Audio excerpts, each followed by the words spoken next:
বন্ধুরা, তোমাদের প্রত্যেককে আবারও স্বাগত জানাই তোমাদের প্রিয় চ্যানেল এনজয় লার্নিং চ্যানেলে।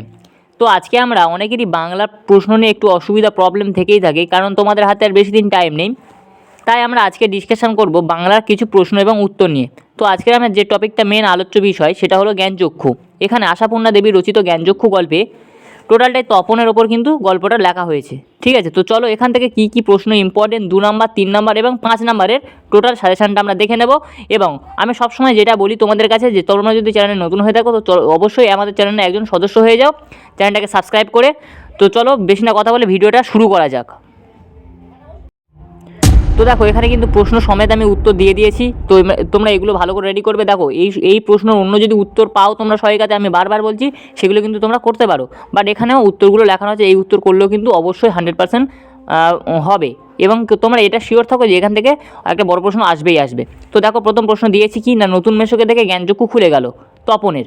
জ্ঞানচক্ষু বলতে কী বোঝো, তা কীভাবে তপনের খুলে গিয়েছিল। এই প্রশ্নের উত্তরটা কিন্তু তোমরা এখানে পেয়ে যাবে। দেখো, সম্পূর্ণ কিন্তু তোমরা একটা স্ক্রিনশট নিয়ে রাখতে পারো, সুন্দর করে উত্তরে কিন্তু লেখানো রয়েছে। ঠিক আছে, তো এবার চলে এসো 2 নম্বর প্রশ্ন। 2 নম্বর প্রশ্ন দেখো, রত্নের মূল্য জহুরির কাছে, কথাটির তাৎপর্য ব্যাখ্যা করো। এর উত্তরটা কিন্তু নিচে অবশ্যই দেওয়া আছে, তোমরা একটুখানি দেখে নাও ভালো করে। তো উত্তরটা হলো এই।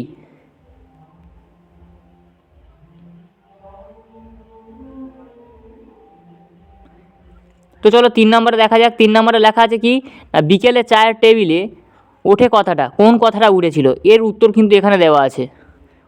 আর হ্যাঁ, তোমাদের কাছে একটা যেটা আমি সবসময় বলি, যে এখান থেকে অবশ্যই 100% কিন্তু তোমরা কমন ফুল পাবে। আর হ্যাঁ, তোমাদের প্রত্যেকের আমি নিজস্ব আমার নিজের অভিজ্ঞতা থেকে একটা সাজেস্ট করব, যে তোমরা কিন্তু আগে সার সংক্ষেপটা ভালো করে পড়ে নেবে। সেখান থেকে কিন্তু যে কোনো গল্প, এই প্রশ্ন হোক আর অন্য যে কোনো প্রশ্ন হোক না কেন, তোমরা কিন্তু ইজিলি সেটাকে লিখতে পারবে। ওকে, তো তার আগে বইয়ের সহায়িকা থেকে সার সংক্ষেপটা পড়ে নেবে, তাহলে তোমাদের উত্তর লিখতে খুব একটা কষ্টকর হবে না। ওকে, তবে দেখো 4 নম্বর প্রশ্নটা দেখো, তপনের প্রথম গল্প লেখার অভিজ্ঞতার বর্ণনা দাও। এটা কিন্তু খুব ইম্পর্টেন্ট, এটা সালের প্রশ্ন। তো এর উত্তরটা এখানেই দেওয়া আছে। ওকে, নেক্সট দেখো 5 নম্বর প্রশ্ন কি, 5 নম্বর প্রশ্ন, শুধু এই দুঃখের মুহূর্তেই গভীর সংকল্প করে, দুঃখের মুহূর্তটি কি, তপন কি সংকল্প করেছিল সেটা তোমাদের লিখতে বলেছে। ঠিক আছে, এটা কিন্তু খুব ইম্পর্টেন্ট প্রশ্ন, তোমরা সহায়িকাতে অবশ্যই প্রশ্নটা পেয়ে যাবে। কিন্তু আমি এখানে তোমাদের সুবিধার জন্য উত্তরটা কিন্তু করে দিয়েছি। তো ঠিক আছে, এখান থেকেও তোমরা চাইলে রেডি করতে পারো।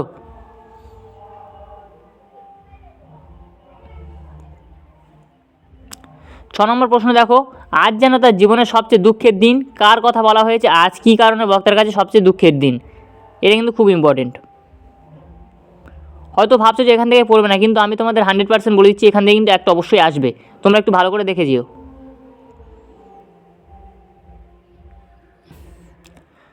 তো 7 নম্বর প্রশ্নটা দেখো, সত্যি তপনের জীবনের সবচেয়ে সুখের দিন এলো আজ। তপনের জীবনের সুখের দিনটি কিভাবে এলো, গল্পের শেষে দুঃখের দিনটি কিভাবে দুঃখের দিন হয়ে উঠলো, এটা তোমাদের লিখতে বলেছে। সুখের দিন কিভাবে দুঃখের দিন হয়ে উঠলো। ওকে, হ্যাঁ দেখো, তাহলে হয়েছে এই অবধি তোমাদের আনসার।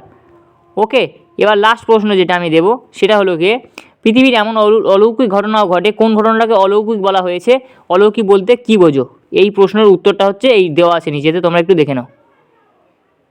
ঠিক আছে, নেক্সট চলে এসো 5 নম্বরের প্রশ্ন। তো এবার তোমরা দেখতে পাচ্ছ 5 নম্বরের প্রশ্ন।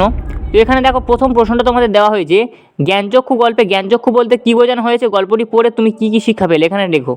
ঠিক আছে, এই প্রশ্নের উত্তরটাও কিন্তু এখানে তোমাদের সুবিধার্থে লেখানো আছে, তোমরা একটু কালেকশান করবে এখান থেকে, বা অন্য কোনো সহায়িকা বা অন্য কোনো জায়গা থেকে তোমরা যদি পাও উত্তরটা কিন্তু তোমরা অবশ্যই সেখান থেকে নেবে, কিন্তু প্রশ্নটা খুব ইম্পর্টেন্ট। সারসংক্ষেপটা মুখস্থ থাকলে উত্তরটা লেখা কোনো ব্যাপার না। ঠিক আছে বন্ধুরা, তো তোমরা প্রত্যেকেই আমার ভাই এবং বোনের মতো যারা ভিডিওটা দেখছো, তো প্রত্যেকে কিন্তু একটু সিরিয়াসভাবে নাও, কারণ মাধ্যমিকটা তোমাদের জীবনে কিন্তু একটা ইম্পর্টেন্ট পার্ট পালন করবে। ঠিক আছে, নেক্সট টাইম এখন হয়তো মনে হচ্ছে কিছু হবে না, বাট তোমাদের কিন্তু পরে এটা কাজে আসবে, চাকরি বাকরির দিকে বা এগুলো কিন্তু এর রেজাল্টটা কিন্তু খুব দরকার। তো আজকের এই বড় প্রশ্নের মধ্যে একটাই প্রশ্ন ছিল খুব ইম্পর্টেন্ট, এটা তোমরা ভালো করে রেডি করবে। অবশ্যই তোমাদের জন্য আমার শুভকামনা রইল, তোমরা অবশ্যই সাফল্য লাভ করবে। এবং তোমাদের প্রত্যেককে আমি একটা কথা বলছি, খুব ভালো করে টেক্সট বই পড়বে, এবং এই আমি যে প্রশ্নগুলো দিয়েছি এগুলো যেন অবশ্যই তোমাদের রেডি থাকে, এগুলো দেখবে ঠিক আছে, এবং প্রত্যেকে সুস্থ থাকবে, ভালো থাকবে এবং প্রত্যেকে নিজের খেয়াল রাখবে আর পড়বে ভালো করে। Okay, thank you, all the best.